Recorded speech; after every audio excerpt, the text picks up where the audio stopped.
اکبر اللہ اکبر.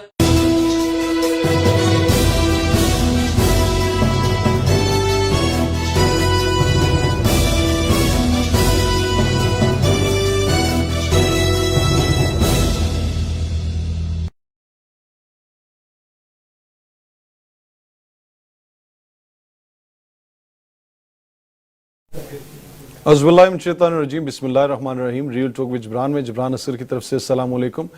ناظرین، آج 25 دسمبر ہے اور 25 دسمبر 1876 وہ دن تھا جس دن قائد اعظم محمد علی جناح رحمۃ اللہ تعالیٰ علیہ پیدا ہوئے.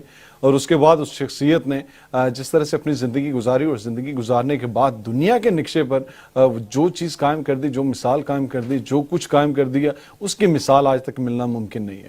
قائد اعظم رحمۃ اللہ تعالیٰ علیہ کی زندگی کی بات کی جائے تو زندگی سے لے کے آخری ایام تک جب سیاست میں آئے اور اس آخری ایام تک کس دن کس طرح سے زندگی گزاری اور زندگی میں کیا کچھ سوچتے رہے، کیا کچھ ذہن میں رہا، کس چیز کے لیے تگ و دو کرتے رہے. اور اس تگ و دو کرنے کے بعد جو علامہ اقبال کا خواب اور اپنا خواب پورا کرنے کے لیے ایک پاکستان مارج وجود میں لایا تھا، کیا اس مارج وجود میں آنے والے پاکستان میں آج 2019 میں وہ کچھ ہو رہا ہے جس کا خواب قائد اعظم نے دیکھا تھا؟ ناظرین، جب پیدا ہوتے ہیں تو اپنے نام کے ساتھ کسی جگہ پہ کچھ نہ کچھ ہماری ٹیگ لائن لگی ہوتی ہے، اور وہ ٹیگ لائن ہوتی ہے فیملی کی طرف سے برادری کی ٹیگ لائن. اور جب برادری کی ٹیگ لائن سے نکل کے جب آپ کو پوری کی پوری آبادی، پوری کی پوری قوم جب آپ کو کوئی ٹیگ لائن دیتی ہے تو وہ ٹیگ لائن میٹر کرتی ہے. اور وہ ٹیگ لائن جب آپ کو یہ دے دیتی ہے کہ آپ کو قائد اعظم کا خطاب دے دیتی ہے اور سب سے بڑے قائد کا خطاب دے دیتی ہے، تو پھر اس کے بعد قائد اعظم بننے کے لیے اور قائد اعظم بننے کے بعد جو کچھ کرنا پڑتا ہے وہ قائد اعظم کی زندگی کو اگر پڑھا جائے تو یقیناً اس میں بہت ساری چیزیں ہیں جو ہمیں نظر آ سکتی ہیں. آج بھی دیکھا جائے تو 25 دسمبر کی وساطت سے بہت سارے لوگ قائد اعظم کے ساتھ اپنے آپ کو کمپیئر کرتے ہیں، یا کچھ سیاسی ہمارے کچھ لوگ اس طرح سے بھی ہیں جو سیاسی حوالے سے لوگوں کو کمپیئر کرنے لگتے ہیں کہ شاید 2019 میں کوئی اور قائد اعظم ہے، اور جو 1947 کو پاکستان بنانے والا قائد اعظم تھا وہ بھی ایک قائد اعظم تھا اور یہ بھی ایک قائد اعظم ہے. اس قائد اعظم نے پاکستان کے لیے کیا کیا، پاکستان بنانے کے لیے کیا کیا، اس قوم کے لیے کیا کیا، اور ان قائد اعظموں نے پاکستان کے لیے کیا کیا، اس پہ کوشش کریں گے ہم ڈسکشن کرنے کی. اور ہم ڈسکشن کریں گے آزاد کشمیر کی پالیٹکس پہ. پرائم منسٹر آزاد کشمیر راجہ فاروق حیدر صاحب کی طرف سے جس طرح کی سٹیٹمنٹیں آ رہی ہیں کہ میں دیکھوں گا کس ملک کے ساتھ علاقہ کروں، اس کے بعد کہا گیا کہ ہو سکتا ہے میں اس ریاست کا آخری وزیر اعظم ہوں، اور اس کے بعد یہ کہا گیا کہ پاکستان میں 5واں بیٹا تسلیم کرے، اور اس کے بعد پھر یہ سٹیٹمنٹ بھی دی گئی کہ آزاد کشمیر کے تشخص کو کسی حد تک کسی بھی طرح سے کمپرومائز نہیں ہونے دیں گے. اور پھر اس وقت جو بات چیت چل رہی ہے وزیر امور کشمیر کی اور وزیر اعظم آزاد کشمیر کی، اس کے درمیان اخباری بیانات میں جو بیانات سامنے آ رہے ہیں وہ آ رہے ہیں کرپشن کیسز کے حوالے سے. ایک طرف کہا جا رہا ہے کہ احتساب کا نظام آزاد کشمیر تک وسیع کریں گے تاکہ احتساب اپنا کام کرے، اور دوسری طرف یہ کہا جا رہا ہے کہ آزاد کشمیر کے تشخص کو کسی حد تک کسی بھی طرح سے کمپرومائز نہیں کریں گے. اب جو اپنی حکومت کے اپنے بندوں کو، اپنی جماعت کے بندوں کو کسی بھی طرح سے اگر آپ چیئرمین احتساب بیورو لگائیں گے اور اس کے بعد احتساب بیورو لگانے کے بعد آپ وہاں سے ایکسپیکٹ کریں گے کسی قسم کا احتساب ممکن ہے، تو وہ تو یقیناً ممکن نہیں ہے. ہاں، جس طرح سے آپ کی آڈیو کالز پکڑی جاتی ہیں کہ عثمان کو بتا کہ یہ کر دیں اور عثمان کو بتا کہ وہ کر دیں، تو پھر اس کی انویسٹیگیشن ضروری ہے. اور جب آپ کی دوسری آڈیو کال پکڑی جاتی ہیں جہاں پہ آپ بحیثیت وزیر اعظم، سابق وزیر اعظم، جہاں پہ آپ سٹیج پر بیٹھ کر کسی سیکٹری کی اپوائنٹمنٹ کے لیے بات کر دیتے ہیں اور کہتے ہیں ہاں جی بے فکر ہیں ہو جائیں گے، تو پھر وہ چیزیں انویسٹیگیشن کور کرے گا.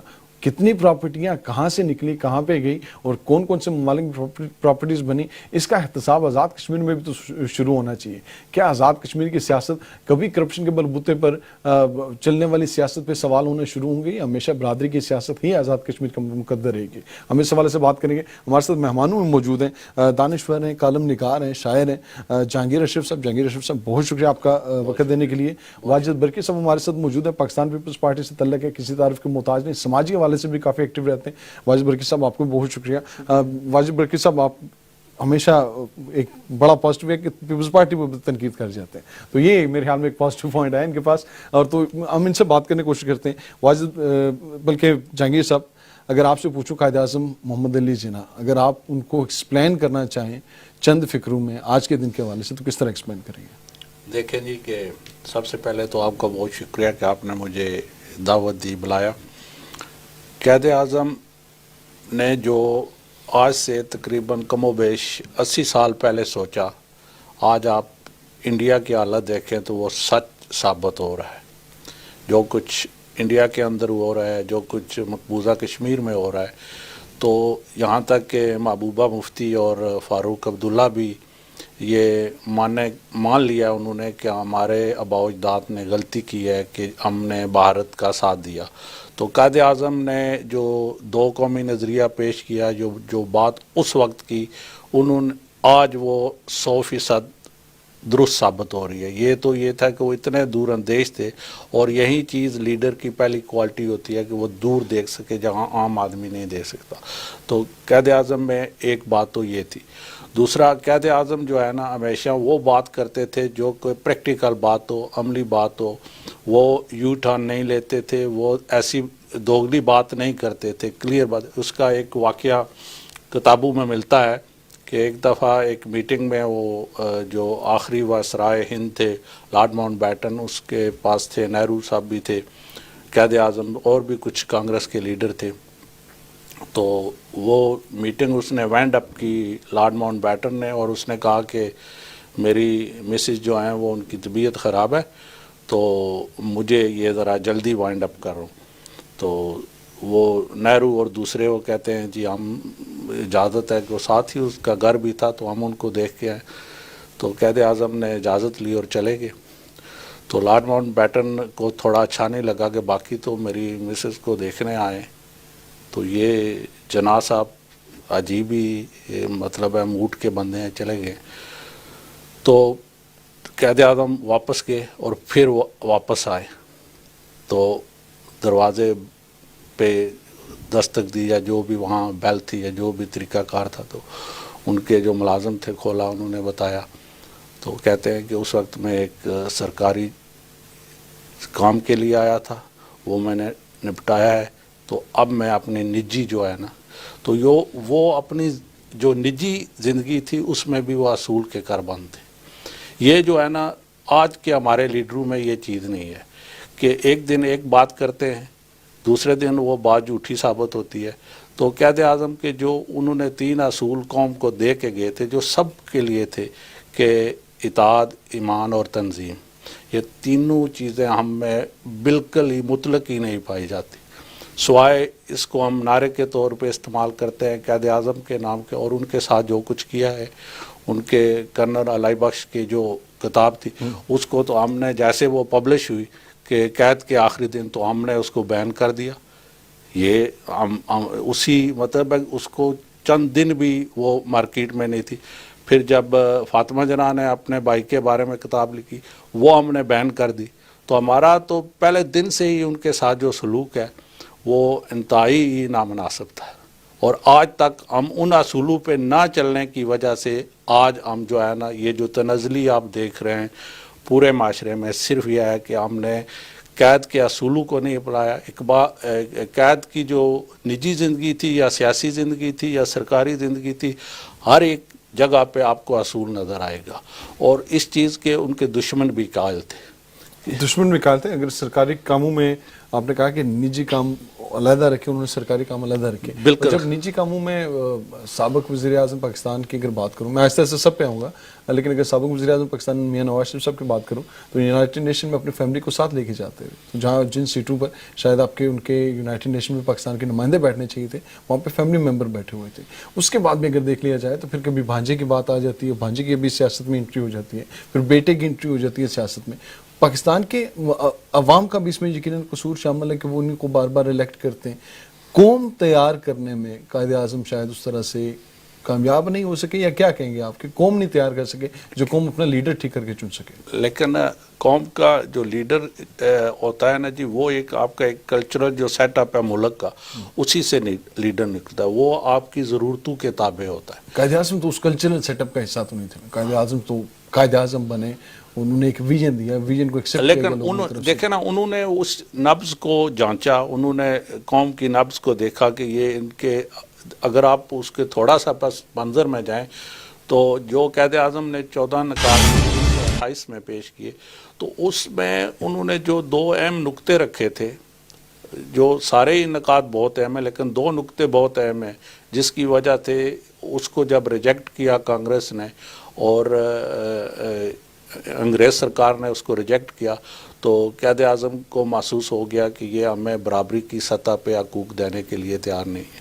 تو وہ دو نقطے، ایک تو یہ تھے کہ تمام صوبوں کو صوبائی خود مختاری دی جائے. یہ کیونکہ اس وقت جہاں تک میرا علم ہے 7 ریاستیں ایسی تھی جہاں پہ ہندوؤں کی اکثریت تھی اور 6 ریاستیں ایسی تھی کہ جس میں مسلمانوں کی تھی. اتنے صوبے یا اتنی ریاستیں نہیں تھی اس وقت، یہ 13 تھے ٹوٹل میں.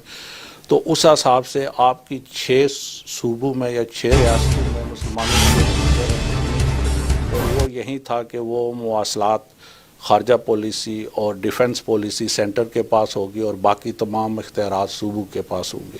تو یہ ایک نقطہ بہت اہم تھا جس قائد اعظم چاہتے تھے کہ ہو جائے اور یہ پارٹیشن نہ ہو. اور دوسرا جو نقطہ تھا کہ جو سینٹرل گورنمنٹ ہے اس میں قائد اعظم یہ کہتے تھے کہ یہ جو آپ کی آبادی کا پروپورشن ہے اس تناسب سے جو ہے نا ووٹنگ ہو. جیسے آپ آج کی انڈیا کی پارلیمنٹ میں دیکھیں، مسلمان وہاں پہ تقریباً 13% ہے ٹوٹل پاپولیشن، 13-14% جو ان کے آخری جو ان کی مردم شماری ہوا ہے اس میں یہ بات ہے کہ 13 سے 14% وہ کہہ رہے ہیں. تو انڈیا کی تقریباً 580 کے لگ بھگ سیٹیں ہیں. تو اس حساب سے 75 اور 80 کے درمیان ممبر آف پارلیمنٹ ہونا چاہیے. لیکن 3 ہے نا، 3 ہے یا 4 ہے، بس 4 ہے میرے خیال میں ابھی تک. تو وہ آپ کے سامنے آ رہا ہے کہ انہوں نے وہ چیز کو اس وقت نوٹ کر لیا. یعنی کہ تقریباً کم و بیش 90 سال پہلے انہوں نے انالائز کر لیا تھا کہ حالات کیا بننے والے ہیں. ابھی دیکھیں میں تھوڑا سا ہٹ کے بات کروں گا کہ ہمارے یہاں پہ مسلمان یا پاکستانی ہم جو ہیں یا کشمیری، پاکستانی اوریجن کشمیری جو ہے، ہم 2% ہیں یہاں پہ. ہماری جو ہے نا 2.5% ہمارے 15 MP جیت چکے ہیں. تو ہماری ہم نے ڈیمانڈ نہیں کیا لیکن انگریز نے ہمیں وہ خود سے دے دیا، ہمارا حقوق دے دیے. لیکن وہاں ہمارا حق بنتا تھا تو ہمیں حق نہیں دیا گیا. تو قائد اعظم کہ یہ انہوں نے وہاں سے انالائز کر لیا تھا کہ مسلمانوں کو کانگریس حق نہیں دینے والی. تو انہوں نے 2 قومی نظریہ، وہ تو کوئی جنونی مذہبی شخصیت تو تھی نہیں، اور ان کے تمام جمعیت علماء ہند، جماعت اسلامی اور مولانا ابو کلام جیسا دانشور آدمی، ان کو میں مولوی نہیں کنسیڈر کرتا. وہ تو ایک بہت ہائی کلاس کا مولوی اتنا برا نہیں ہوتا، ہم نے برا بنایا وہ مولوی نہیں، وہ اس طرح کے نہیں تھے نا، ایک ٹیپیکل کے نہیں تھے. وہ مطلب ان کا بہت وسیع مطالعہ تھا اور بہت وسیع نظر کے. مولانا ابو کلام آزاد جو تھے نا بہت ہائی لیول کے انٹلیکچوئل تھے. وہ مخالفت کر رہے تھے لیکن قائد اعظم نے وہ آج سے 90 سال ان کو اندر سے جھانک لیا تھا کہ یہ اندر کیا ہے. اس سوسائٹی کے جو تضادات تھے ان کو جانچ لیا تھا اور انہوں نے میرے خیال میں ہماری قوم کو بھی مزید 90 سال لگیں گے اپنے وہ سوسائٹی کے اندر جاننے کے لیے کہ ہمارا لیڈر کون ہونا چاہیے، یا مسلسل نسلیں چلیں گی. دیکھتے ہیں ابھی کتنے سال لگتے ہیں. ناظرین اسی دوران ہمارے پاس آ چکے ہیں رؤف مغل صاحب، پاکستان تحریک انصاف سے ان کا تعلق ہے، آزاد کشمیر سے. رؤف مغل صاحب بہت شکریہ آپ کا بھی وقت دینے کے لیے. واجد برکی صاحب میں آپ کی طرف آتا ہوں. جو ایک تو 25 دسمبر کی بات ہو گئی قائد اعظم کے حوالے سے، یقیناً آج ان کا یوم پیدائش ہے، اس کو سارے لوگ منا رہے ہیں. جو قوم تیار کرنی چاہیے تھی، جس قوم کو تیار کر کے انہوں نے پاکستان حاصل کیا، کیا وجہ ہے کہ 47 سے لے کے آج تک اگر ہم دیکھیں کسی بھی لیڈر کی تاریخ اٹھا لیں تو پھر وہ ہمیں وہ قوم کی تیاری نظر نہیں آتی. ایک جذباتیت نظر آئی بھٹو صاحب کے دور میں تھوڑی سی، لیکن اس کے بعد وہ قوم کی تیاری نظر نہیں آئی. وجہ کیا ہے؟ ذمہ دار کون ہے اس کا؟ بسم اللہ الرحمن الرحیم. سب سے پہلے جناب میں تکبیر ٹی وی، جبران صاحب آپ کا اور بالخصوص پیر صاحب کا دل کی اتھاہ گہرائیوں سے شکریہ ادا کرتا ہوں کہ اتنے اچھے پروگرام کرتے ہیں بالخصوص کشمیر ایشو پہ اور لوکل ایشوز پہ. So I would like to appreciate that. آج قائد اعظم محمد علی جناح کی تاریخ پیدائش ہے. سب سے پہلے تو میں پورے بر صغیر ہند کے مسلمانوں کو ان کی تاریخ پیدائش پہ مبارکباد دیتا ہوں. قائد اعظم محمد علی جناح ایک مفکر تھے، ایک تھنکر تھے، ایک فلاسفر تھے. انہوں نے بڑی تگ و دو، بڑی سٹرگل کے بعد پاکستان میرز وجود میں آیا. ان کی ٹیم بھی بڑی بہترین تھی، اس میں کوئی شک کی بات نہیں. اکیلا تو کوئی آدمی کچھ نہیں کر سکتا. اس کے بعد ابھی اگر ہم فاسٹ فارورڈ کریں کہ آج ہمارے ملک کے کیا حالات ہیں اور وہ ہمیں کون سا نظریہ دے کے گئے تھے، وہ ہمیں کون سا ملک دے کے گئے تھے، کن بنیادوں پہ انہوں نے پاکستان کو قائم کیا تھا.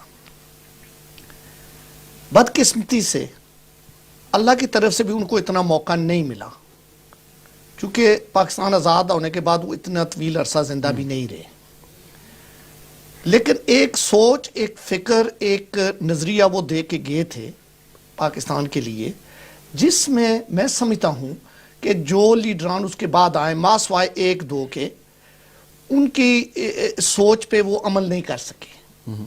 اگر بہت ہی فاسٹ فارورڈ جاؤں تو میں کہتا ہوں آج کی ڈے اینڈ ایج میں یہ جو پچھلے کچھ چند سال گزرے ہیں اس میں تو بالکل ہی میں سمجھتا ہوں کہ اللہ کے فضل و کرم سے جو بھی آ رہے ہیں پیادل ہی آ رہے ہیں، جو کہ ان کے پاس نہ کوئی نظریہ ہے، نہ سوچ ہے، نہ کوئی پاکستان کی کوئی پازیٹیو امیج بن رہی ہے۔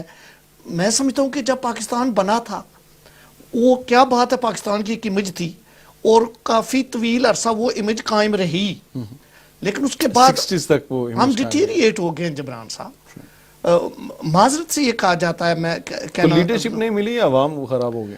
میں سمجھتا ہوں جی عوام کا قصور نہیں ہے، اس میں لیڈرشپ کا قصور ہوتا ہے جبران صاحب۔ دیکھیں قائد اعظم محمد علی جناح ایک لیڈر تھے، انہوں نے ایک سوچ دے دی، انہوں نے ایک ملک آپ کو دے دیا، اس کی بنیاد انہوں نے رکھ دی۔ اس کے بعد تو آپ جو فیوچر کی لیڈرشپ ہے ان کا کام ہے کہ اس پہ عمل کریں اور اس کو اپڈیٹ کریں، اس کو اور آگے لے کے چلیں، اور میں سمجھتا ہوں وہ نہیں ہو رہا، وہ بھی نہیں ہو رہا۔ رؤف مغل صاحب بہت شکریہ آپ کا بھی وقت دینے کے لیے۔ ایک تو 25 دسمبر ہے، آج قائد اعظم کا یوم پیدائش ہے، ایک تو قائد اعظم کی یوم پیدائش کے حوالے سے اگر کوئی میسیج دینا چاہیں، اور دوسرا پھر یہ بتائیں کہ قومیں کیوں نہیں تیار ہو رہی ہیں؟ ہم لوگ ہمیشہ لیڈر تیار کرتے ہیں اور آئے روز ہمارے پاس اتنے زیادہ لیڈر تیار ہو جاتے ہیں کہ ہمیں خود نہیں سمجھ آتا کہ اصلی قائد کون سے ہیں، تو قوم کیوں نہیں تیار ہوئی جو لیڈر تیار کر سکے؟ بسم اللہ الرحمن الرحیم۔ سب سے پہلے میں تکبیر ٹی وی کا شکریہ ادا کرتا ہوں جنہوں نے آج یہ ہمارے قائد اعظم جناب محمد علی جناح صاحب کے سلسلے میں آج یہ جو پروگرام رکھا ہے، میں ان کو مبارکباد پیش کرتا ہوں، اور یہ میں امید کرتا ہوں کہ اسی طرح ہم پاکستانیوں کو یہ اپنا پلیٹ فارم مہیا کرتے رہیں گے۔ بہت شکریہ پیر صاحب کا میں ادا کرتا ہوں۔ سب سے پہلے تو بات ہے جبران بھائی کہ قائد اعظم محمد علی جناح یہ وہ شخصیت تھی جنہوں نے پاکستان بنایا اور ہمیں پاکستانی ہونے کا ایک نام دیا۔ میں سمجھتا ہوں کہ یہ اللہ تعالیٰ کی طرف سے ایک ہمیں بہت بڑا گفٹ تھا جو ہم اس سے سنبھال نہیں سکے۔ جس طرح آپ نے بات کی، آج 72 ایئرز سے پاکستان جس طرح کے اس کو کوئی لیڈر آج تک ملا نہیں ہے، جس طرح آپ نے کہا، میں سمجھتا ہوں کہ میرا لیڈر قائد عمران خان ہے۔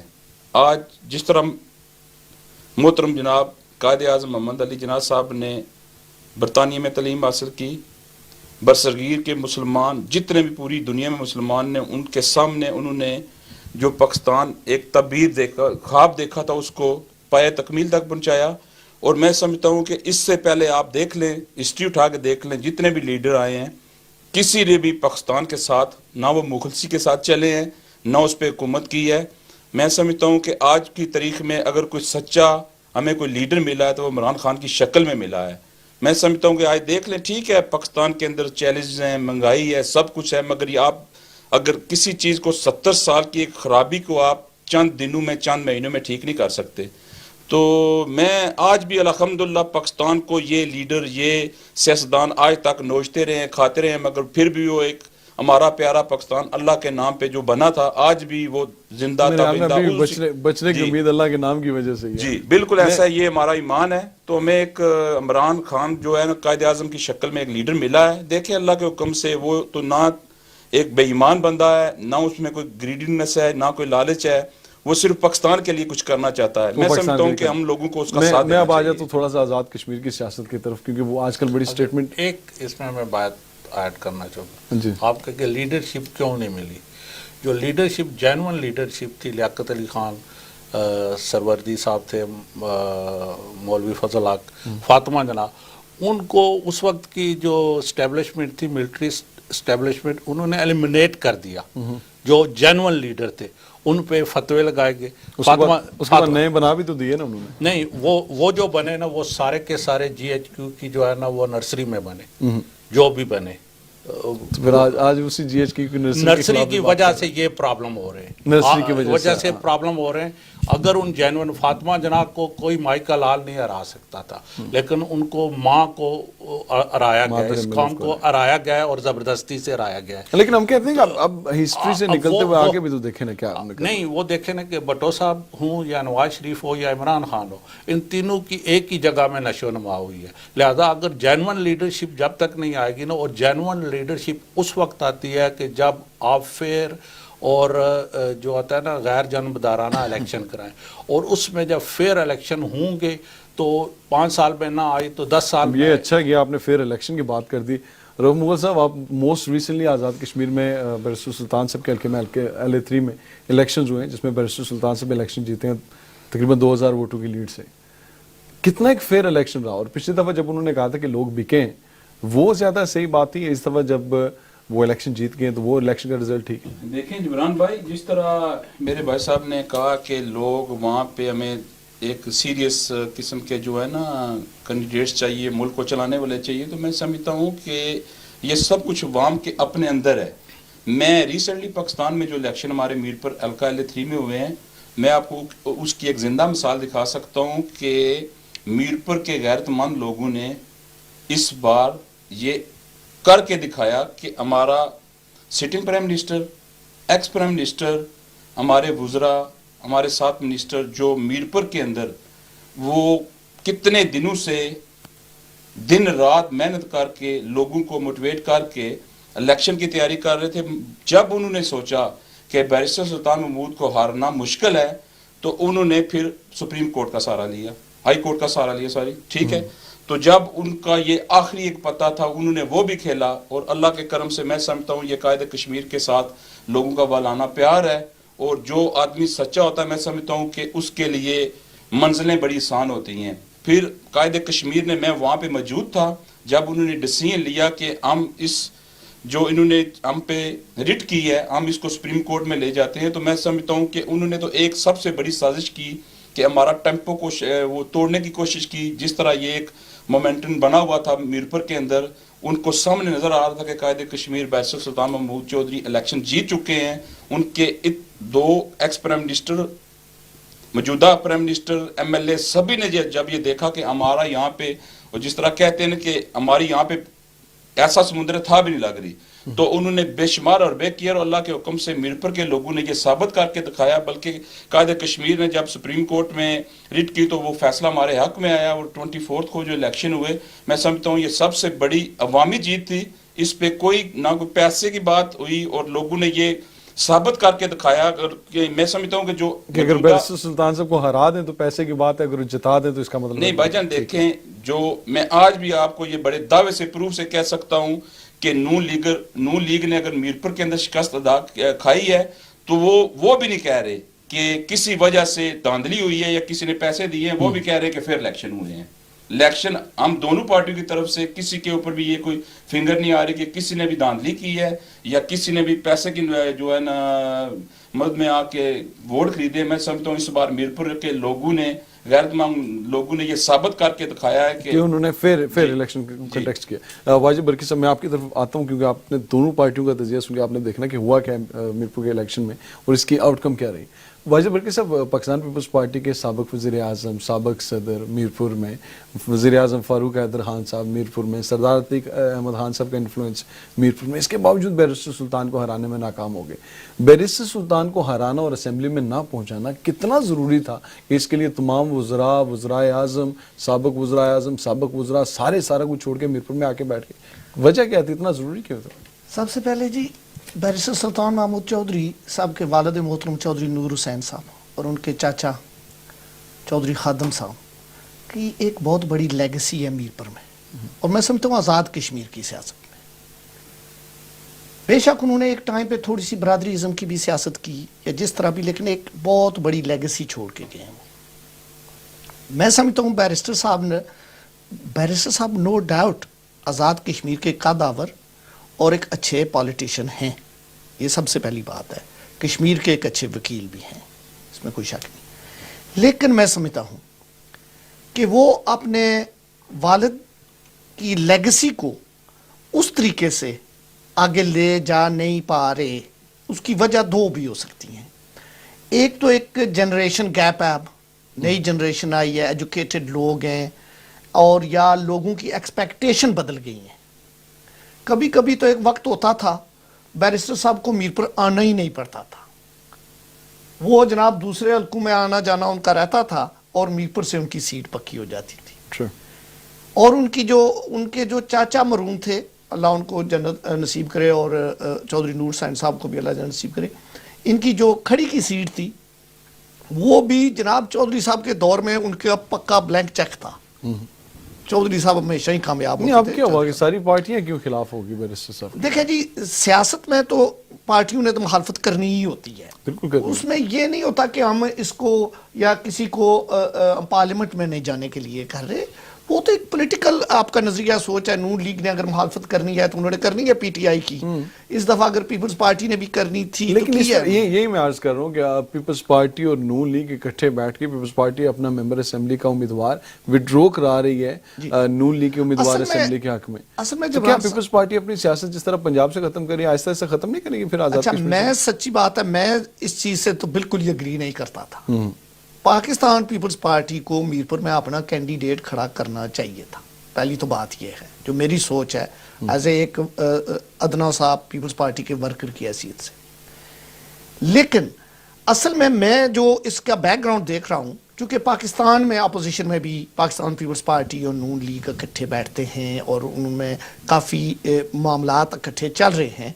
میں سمجھتا ہوں یہ اس کا تسلسل تھا، پاکستان کی سیاست کا تسلسل تھا. جی، چونکہ پاکستانی پارٹیز ہیں نون لیگ بھی اور پاکستانی پارٹی ہے پاکستان پیپلز پارٹی بھی.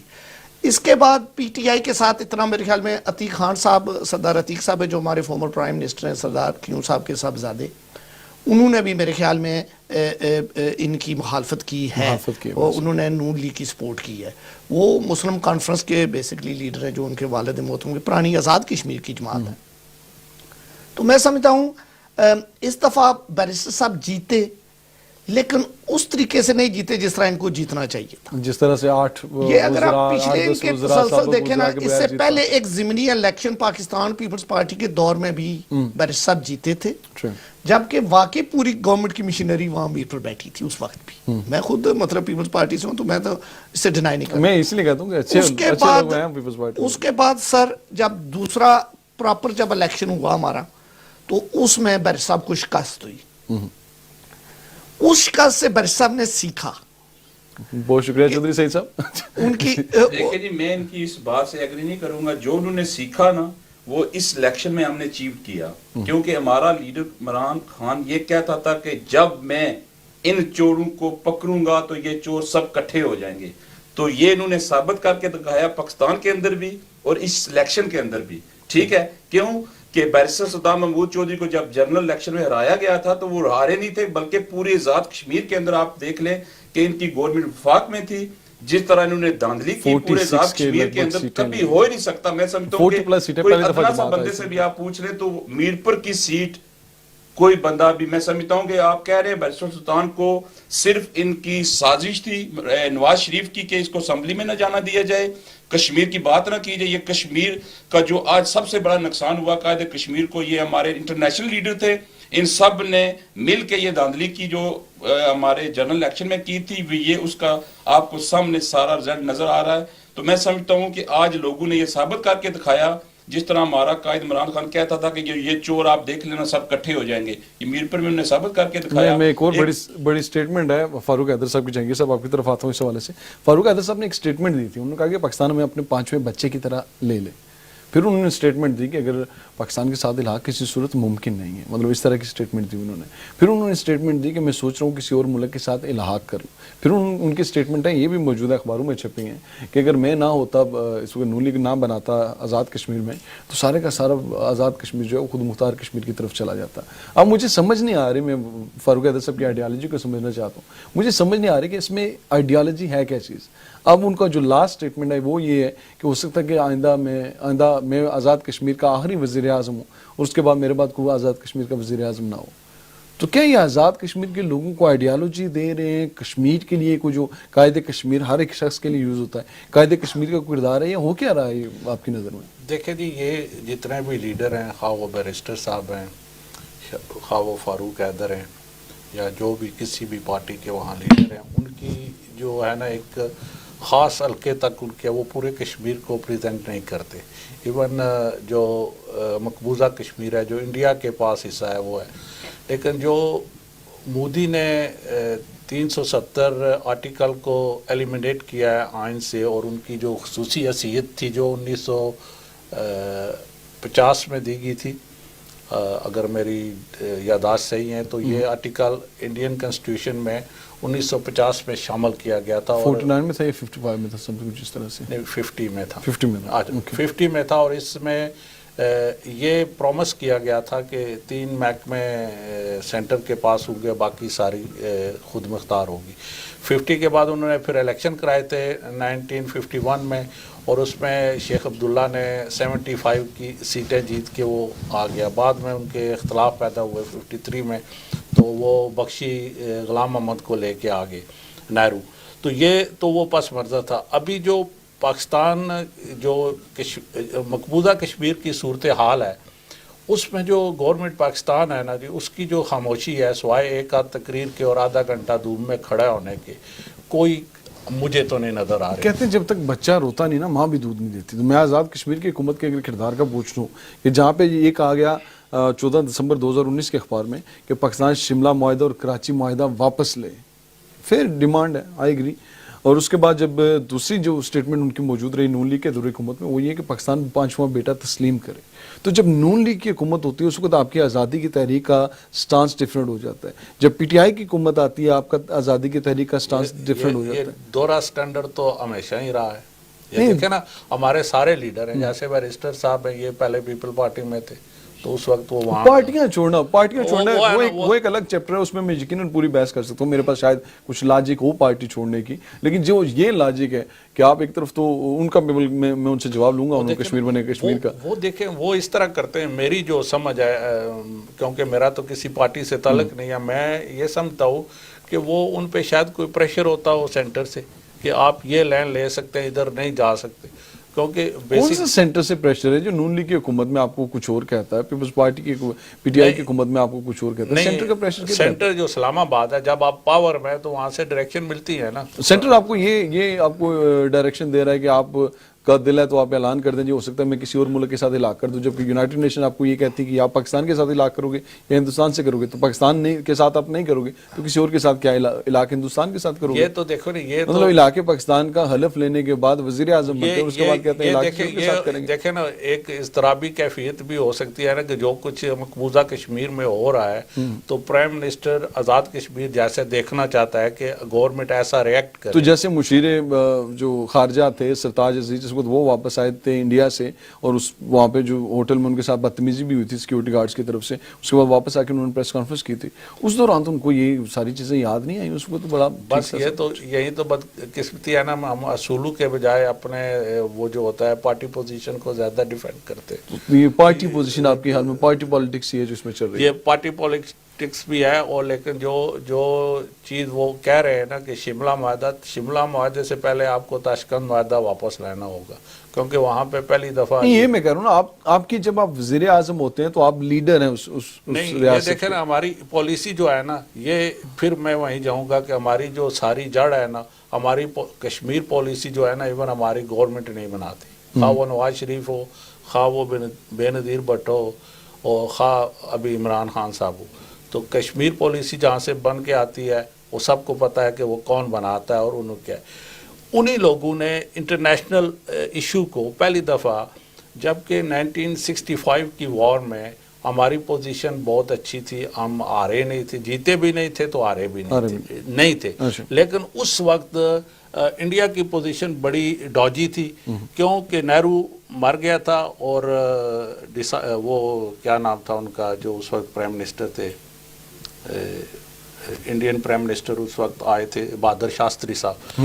بہادر شاستری صاحب سے جو تاشکند میں رشین نے وہاں پہ مذاکرات کرائے, یونائٹڈ نیشن بھی اس میں انوالو تھا, تو وہاں پہ ایک انٹرنیشنل ایشو کو ہم نے بائی لیٹرل بنایا. ایوب خان صاحب نے اور بھٹو صاحب نے احتجاج کیا, یہاں سے ہی تو بھٹو صاحب لیڈر بنے. انہوں نے کہا کہ کشمیر کو بیچ دیا گیا, کہ میں آ کے آپ کو وہ بات بتاؤں گا. وہاں سے انہوں نے حالات اس کے بعد بھٹو کی پارٹی نے کشمیر کو بھارت کو موسٹ فیورٹ نیشن قرار دے دیا. نہیں, وہ تو آپ دیکھیں بھٹو صاحب نے جو, میں مطلب ہے ایز اے لیڈر بھٹو کو دیکھتا, ایز اے پارٹی پولیٹکس. میں سوتے ہوئے بھی یہ غلطی نہیں کر سکتا کشمیر کا سودا کرنے کی.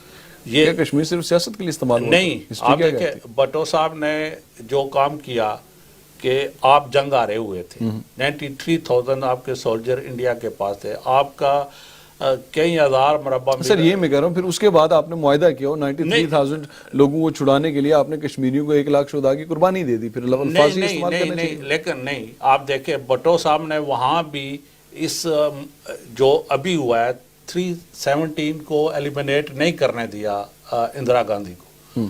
دیکھو ان لوگوں کے دور میں 370 نہیں, دیکھیں آپ اس سے بہت فرق پڑتا ہے. 370 کو آپ بلیو کریں نہ کریں یہ آپ کی اپنی مرضی ہے. کشمیری تو اس کو پہلے دن سے بلیو نہیں کرتے.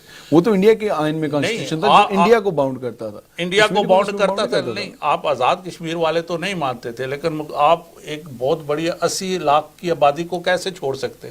وہ بھی تو کشمیری ہے نا, وہ تو مان رہے تھے, ان کی لیڈرشپ مان رہی تھی, سوائے چند ایک کے. آپ جو جہاں پہ 3% اور 4% آپ کا ٹرن آؤٹ رہتا ہے وہاں پہ اگر وہ ساری باتیں میں آپ کی مانتا ہوں, لیکن فاروق عبداللہ اور محبوبہ مفتی تو مان رہے تھے نا. وہ ایک وہاں کی پولیٹیکل فورس. ہاں 3-4% کی پہ اگر پولیٹیکل فورس کوئی آتی ہے اس کے ماننے کی اگر کوئی وزن بنتا ہے تو وہ بات یہ ہے نا کہ آپ وہ تو پھر اسی وقت چلیں میں یہ سوال پوچھ لیتا ہوں واجد برکی صاحب آپ سے. پاکستان پیپلز پارٹی اس وقت مجھے سمجھ نہیں آ رہی, آپ اتحادی ہیں نون لیگ کے باقاعدہ آزاد کشمیر میں؟ یہ صرف یہ اس سیٹ کیا یہ جو ایک الیکشن ہوا اس میں تو صاف ذرا اتحادی نظر آ رہا ہے. تو فیوچر کا تو ابھی پارٹی لیڈران نے اس کی ڈیسیجن لینی ہے. اگر عمران خان کی حکومت رہی تو یہ ممکن ہے کہ نون لیگ اور پیپلز پارٹی سیٹ ایڈجسٹمنٹ کریں ساری سیٹوں پہ؟ دیکھیں بھائی میں تو نہیں کہہ سکتا, لیکن ہونا تو نہیں چاہیے, لیکن جس طرح لگ رہا ہے ابھی جس طرح ہوا ہے کہ ایکسیپٹ کرے گا اس بات کو اگر اس طرح کا ہوتا ہے. دیکھیں جی کچھ جیالو نے تو یہ بھی نہیں ایکسیپٹ کیا اس دفعہ بھی اتحاد. شاید آپ نے میڈیا پہ دیکھا بے شمار کرٹیسزم ہے جس میں میں بھی شامل ہوں. میں کرٹیسائز کرتا ہوں, چھوڑ کے چلے گئے. میں نے کہا کہ پارٹی کو اپنا کینڈیڈیٹ کھڑا کرنا چاہیے تھا. مطلب ہے پاکستان پیپلز پارٹی وفاق کی پارٹی ہے اور اس کا جا کے ایک مطلب ہے ینگ لیڈ انہوں نے کھڑا کیا نون لیگ. اچھا وزیر اعظم کی سٹیٹمنٹ کی طرف میں آتا ہوں جو آپ کو میں نے ساری سٹیٹمنٹیں سنائی ہیں, شملہ معاہدے سے لے کے پاکستان 5واں بیٹا تسلیم کرے اور پھر سوچوں گا کہ میں کس ملک کے ساتھ علاقہ کروں. وزیر اعظم آزاد کشمیر اس سچویشن میں پوزیشن میں ہیں کہ جب وہ بات کرتے ہیں کہ ہمیں موقع ملنا چاہیے ہم اپنا کیس ریپرزینٹ کریں, واقعی اس پوزیشن میں ہیں یا جو 54 ارب روپے جو انویسٹ ہو رہے ہیں باہر وزارت خارجہ کی طرف سے کہ آپ باہر جا کے کشمیر ایشو پہ کمپین کریں باقی چیزوں پہ, اس میں سے شاید کچھ میں سچی بات ہے جبران صاحب میں اپنی اپینین دوں گا. میں سمجھتا ہوں کہ وزیر اعظم آزاد کشمیر ایک ناقص سوچ ہے, میری چھوٹی سی سوچ, کنفیوز نظر آ رہے ہیں. ان کے جو سٹیٹمنٹس میں نے دیکھے ہیں 1 دفعہ 2 دفعہ 3 دفعہ 4 دفعہ ایز اے وزیر اعظم آزاد کشمیر سب سے بڑا ایگزیکٹو عہدہ آپ کے پاس, آپ وزیر اعظم ہیں ایک ریاست کے, اور آپ اس طرح کی کنفیوزنگ سٹیٹمنٹ دے رہے ہیں جو ایک دوسرے کو کنٹرڈکٹ کر رہے ہیں. صحیح. ذوالفقار علی بھٹو شہید کی میں تھوڑی سی بات کرتا چلوں. وہ کشمیر ایشو پہ بڑے سیریس تھے, انہوں نے کوئی اپنے اقتدار کے لیے کشمیر کو استعمال نہیں کیا. انہوں نے پاکستان پیپلز پارٹی کی بنیادی مسئلہ کشمیر پہ رکھی تھی. اس کے بعد ان کی لیگسی کو شہید محترمہ بے نظیر بھٹو نے بھی جاری و ساری. مجھے پتا بلاول صاحب بھی رکھیں گے, اب آگے بلاول صاحب کے بچے بھی رکھیں گے. کشمیر تو آزاد کشمیر ایشو کی میں بات کرتا چلوں سر تھوڑی سی, جہاں ہم اپنی آپ ہی کہہ رہے ہیں کہ یہ کنفیوژن ہے, وہ میں سمجھتا ہوں کہ پاکستان میں اور آزاد کشمیر میں مسئلہ کشمیر پر کوئی اتنی بڑی اب کنفیوژن نہیں ہے. ہم 1 پوائنٹ ایجنڈے پہ قائم ہیں. پاکستان ہمارا ایک اچھا وکیل ہے, لیکن آپ کے اور آزاد کشمیر کا فیصلہ جبران صاحب سر آزاد کشمیر اور جموں کشمیر کا فیصلہ کشمیریوں نے کرنا ہے, کشمیر کی لیڈرشپ نے کرنا ہے. آپ یہ تو نہیں کہہ سکتے کہ کشمیر ایشو کو خدا نخواستہ پاکستان کے تو یہ اپنے آپ کو 5واں بیٹا اسی طرح تسلیم کروا رہے ہیں جس طرح انہوں نے 8 ضلعوں سے یا 5 ضلعوں سے آزاد کشمیر بنوا لیا تھا. تو پھر یہ 5واں بیٹا تسلیم کروانے کی بات کر رہے ہیں, پھر اگر پوری ریاست کی بات کرنی ہے تو اس کو آزاد ہونے دیں, اس سے پہلے 5ویں بیٹے کی بات کریں. کشمیریوں کو رائٹ آف سیلف ڈٹرمنیشن چاہیے سر. میں عرض کروں کوئی 5ویں بیٹے کی بات نہیں ہے, بات سیدھی ہے. پاکستان کشمیر کا وکیل ہے اور ہمارا بالکل بڑا بھائی ہے پیپلز پارٹی کی اس میں کوئی کشمیر شک کے نہیں۔ معاملے پر اتنی زیادہ سنجیدگی لیکن میں ہوتی سمجھتا تو ہوں اتحاد کہ کرنے سے انشاءاللہ پہلے کم از کم یہ تو کلیئر کروا لیتے۔ میں عرض یہ کروں کہ اس وقت اس میں کوئی شک کی بات نہیں کہ ایک دفعہ مسئلہ کشمیر اتنے عروج پہ چلا گیا اس دور میں کہ میں سمجھتا ہوں اس نو نیور ابھی یا کبھی نہیں ہوگا، مجھے لگتا ہے لیکن آگے اس کو چلانے کے لیے بھی میں سمجھتا ہوں کہ کبھی کبھی یہ تھوڑا سا کول ڈاؤن ہو جاتا ہے، اتنا کول اس کو ہونا نہیں اتنا چاہیے کول نہیں ہونا چاہیے، اور اور پاکستان کو پراپر طریقے سے سٹانس لینا چاہیے، تو پھر یہ پراپر طریقے سے سٹانس رؤف مغل صاحب، وزیر اعظم آزاد کشمیر کی آپ نے سٹیٹمنٹیں سنی، پہلے چودھری عبدالمجید صاحب روتے رہے، رو کے دکھاتے رہے اپنے وزیر امور کشمیر کو، پھر فاروق حیدر صاحب ماشاءاللہ آنکھوں میں ان کی بھی آنسو بڑی جلدی آ جاتے ہیں، ایموشنل لوگ ہیں، ان کی سٹیٹمنٹیں نظر آتی رہی، لیکن کیا آزاد کشمیر کی ساری قیادت یہی کرتی ہے کہ بیرسٹر سلطان صاحب یہاں پہ برمنگھم میں جلسہ ہوتا ہے، برمنگھم میں جلسے کے دوران ایک بندہ نعرہ لگاتا ہے کشمیر بنے گا پاکستان، تو وہاں پہ اس کو اسٹیج پر بیٹھے ہوئے منع کر دیتے ہیں نہیں کشمیر بنے گا کشمیر، اور جس وقت خود حلف اٹھاتے ہیں تو وہاں پہ کہا جاتا ہے کہ میں علاقے پاکستان کے ساتھ اس کا حمایتی رہوں گا، اس کا داعی رہوں گا۔ تو کیا اپنے ذات کے لیے، اپنے اقتدار کے لیے سب کا ماٹو کچھ اور ہے، اور جس وقت عوام کی باری آتی ہے ان کے لیے ماٹو کچھ اور ہے؟ دیکھیں جی، میں نہیں سمجھتا کہ کچھ لوگ اپنی اقتدار بچانے کی خاطر سٹیٹمنٹ چینج کرتے رہتے ہیں۔ بیرسٹر سلطان محمود چودھری اگر وہ اقتدار میں رہے ہیں تو انہوں نے پھر بھی کشمیر کے لوگوں کی جو ہے نا ترجمانی کی ہے۔ بیرسٹر سلطان محمود چودھری نے اگر وہ اقتدار کے اندر رہے ہیں تو پھر بھی انہوں نے کشمیر کے لوگوں کی ترجمانی کی ہے، اگر وہ اقتدار میں نہیں رہے تو پھر بھی انہوں نے کشمیر کے لوگوں کی ترجمانی کی ہے۔ میں سمجھتا ہوں جس طرح آپ نے فاروق حیدر صاحب کا کہا ہے، ان لوگوں کے اوپر جو فیصلے لاہور میں ہوں گے یا جو فیصلے لڑکانہ میں ہوں گے یہ وہی آگے بیان کریں گے، کیونکہ ان لیڈروں کے اپنے مفاد ہیں، ٹھیک ہے۔ بیرسٹر سلطان محمود چودھری خواہ وہ اپوزیشن میں ہیں چاہے وہ حکومت میں ہیں، آج میں سمجھتا ہوں وہ اسمبلی میں بھی چلے گئے ہیں، وہ کبھی بھی کشمیریوں کا سودا نہیں کریں گے اور نہ کشمیریوں کے ساتھ غداری کریں گے، کیونکہ وہ کشمیری ہیں، ٹھیک ہے۔ لیکن یہ بھی تو کشمیری ہیں، ان کی فیملیز بھی تو ہیں سری نگر میں، جموں میں ان کی دیکھیں آج یہ لوگ، میں سمجھ اسی لیے میں نے آپ کو کہا ہے کہ آج ایک جو ریاست کا پرائم منسٹر ہے، اگر وہ ایک جرتمان دلیری سے اگر جس طرح آج کشمیری میں سمجھتا ہوں 4 مہینے سے ایک جس طرح لوہے کی جیل بنی اس کے اندر قید ہیں، تو میں سمجھتا ہوں کہ جو ریاست کا وزیر اعظم ہوتا ہے اس کا حق ہوتا ہے، وہ کوئی بھی ایشو اٹھا سکتا ہے، وہ کوئی بھی اگر وہ سٹیٹمنٹ دے تو وہ ویلڈ ہوتی ہے، سٹیٹمنٹ ریاست کے وزیر اعظم کی ویلڈ اس کی ہوتی یہ ہے، ذمہ داری بنتی ہے، ٹھیک ہے۔ تو اسی لیے ریاست جو ہے نا اس بندے کو اپنا وزیر اعظم یا ایم ایل اے کوئی بھی چیز بناتی ہے تو وہ کشمیری ہمارے بہن بھائی ہیں، ہمیں ان کے ساتھ کھل کے جو ہے نا باہر آنا چاہیے۔ بہت شکریہ سر۔ ناظرین کیونکہ ہمارے پاس وقت کی بہت قلت ہے، لیکن میں ایک بات میں واضح کر دوں تمام لوگوں پر کہ یاد رکھیے گا بیرسٹر سلطان محمود وہ نام تھا جو مقبوضہ کشمیر کے کشمیریوں کے لیے قائد کشمیر کی حیثیت سے ابھرا، قائد کشمیر کی حیثیت سے ابھرنے والے نام کو لوگوں نے وہاں پر اگر شہر میں موجود نہیں ہوئے پھر بھی ووٹ دیے اور ووٹ دے کر اسمبلی میں بھیجا، اس کے بعد شہر میں پھر نہیں آئے، پھر بھی 5 سال اگر نہیں آئے تو پھر اس کے بعد بار بار اسمبلی میں بھیجا، لیکن اس کے بعد کیا ہوا، جس وقت مقبوضہ کشمیر کے معاملے پر ملین مارچ ہوا، ملین مارچ میں بلاول بھٹو کو وہاں پہ انٹروڈیوس کرنے کے بعد جو کچھ حالات پیدا ہوئے اس کے بعد ایک عرصے کے لیے وہ سیٹ ان سے چھن گئی۔ اب وہی قائد کشمیر جو کشمیر کے لیے قائد بن کر پوری دنیا میں جاتے تھے، لیکن اس کے باوجود ان کے اپنے گھر کی سیٹ سیف ہوتی تھی، انہیں آزاد کشمیر میں وقت گزارنا پڑا دوبارہ سے اس سیٹ کو حاصل کرنے کے لیے۔ راجہ فاروق حیدر خان صاحب، آپ سے بھی یہ گزارش ہے کہ آپ ایک کم از کم مطمع نظر رکھیں، رونے سے، ایموشنل بلیک میلنگ سے، ایموشنل سپیچز سے اگر آپ نے کچھ کرنا اور اس کے بعد بیانات آپ نے اس طرح دینے کہ بلیک میلنگ ہونی ہے کہ اگر احتساب کے بارے میں کوئی سوال ہوگا تو وہ آپ کے لیے آزاد کشمیر کے تشخص پر حملہ ہوگا، اگر آپ کی آڈیو ریکارڈنگ پکڑی جائے گی عثمان کے حوالے سے جا کے کسی اور کو پٹوانے کی اور اس کو گالیاں دینے کی، خواتین کے ساتھ بیٹھے ہوئے بھی غیر مہذب الفاظ استعمال کرنے کی، تو پھر اس کے ذمہ دار آپ خود ہوں گے۔ آپ کو بھی آپ کے حلقے کے عوام ایک دفعہ ضرور اپوزیشن کا چکر لگوائیں گے اور اس کے بعد پھر آپ کو احساس ہوگا کہ کس طرح کتنا ضروری ہے کشمیریوں کے ساتھ مخلص رہنا۔ اور چودھری عبدالمجید صاحب، آپ نے بھی دیکھا کہ لوگ روتے رہے اور رونے کے باوجود وہ عزت حاصل نہیں کر سکے۔ مقبوضہ کشمیر کے لوگوں نے ان کے رو کے ان کے آنسو جم چکے ہیں، اور آنسو جمنے کے بعد وہ انتظار کرتے ہیں کہ جس طرح آپ تمام قائدین نے کہا تھا کہ ہم لوگ بارڈر کراس کریں گے، ہم لوگ سیز فائر لائن توڑیں گے اور اس طرف جائیں گے، اور ہمیشہ سے وعدہ رہا، ہمیشہ سے وعدہ ٹوٹتا رہا۔ اور اس وقت فاروق حیدر صاحب وزیر اعظم آپ ہیں، ذمہ داری آپ کی ہے اور آپ کے پاس قیادت ہے،